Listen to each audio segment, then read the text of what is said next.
Sundry डेटर्सवरील adjustment आपण पाहत आलेलो आहोत. पहा, आपण ॲडजस्टमेंट पाहिल्या कोणकोणत्या, तर unrecorded sales, bills receivable dishonoured, goods supplied to partner included into debtors, त्यानंतर बॅड डेब्ट्स पाहिले, त्यानंतर RDD पाहिले.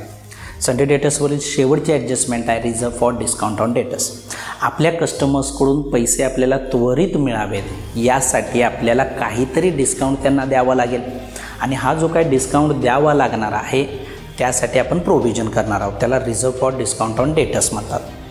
तर ॲडजस्टमेंटमध्ये दिलेले असतील तर त्याचे दोन इफेक्ट आपल्याला घ्यायचा आहे. पहिला इफेक्ट बॅलन्स शीटच्या असेट साईडला सन्ड्री डेटर्समधून reserve for discount on debtors वजा करण्यात यावेत, कारण की डिस्काउंट आपण देणार आहोत म्हणजे ते पैसे आपल्याला मिळणार नाही आहेत. त्यामुळे सन्ड्री डेटर्समधून काय करायचं आहे, पहिला इफेक्ट लेस करायचा आहे. Second effect profit and loss अकाउंटच्या डेबिट साईडला तिथं डिस्काउंट अलाउड असणार आहेत त्याच्यामध्ये ॲड करायचे आहेत. जर डिस्काउंट अलाउड नसतील तर आहे तसा इफेक्ट घ्यायचा आहे आपल्याला प्रॉफिट अँड लॉस अकाउंटच्या डेबिट साईडला. दोन इफेक्ट हे होतीलच.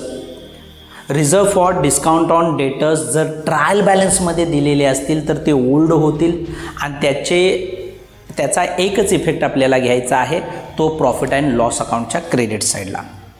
तर आपल्याला पहा, बॅड डेब्ट्स ही दिले, RDD ही दिली आणि reserve for discount on debtors देखील दिले.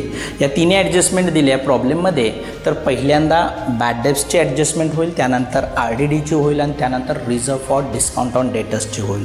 सिक्वेन्स चुकवायचा नाही आहे. Thank you very much.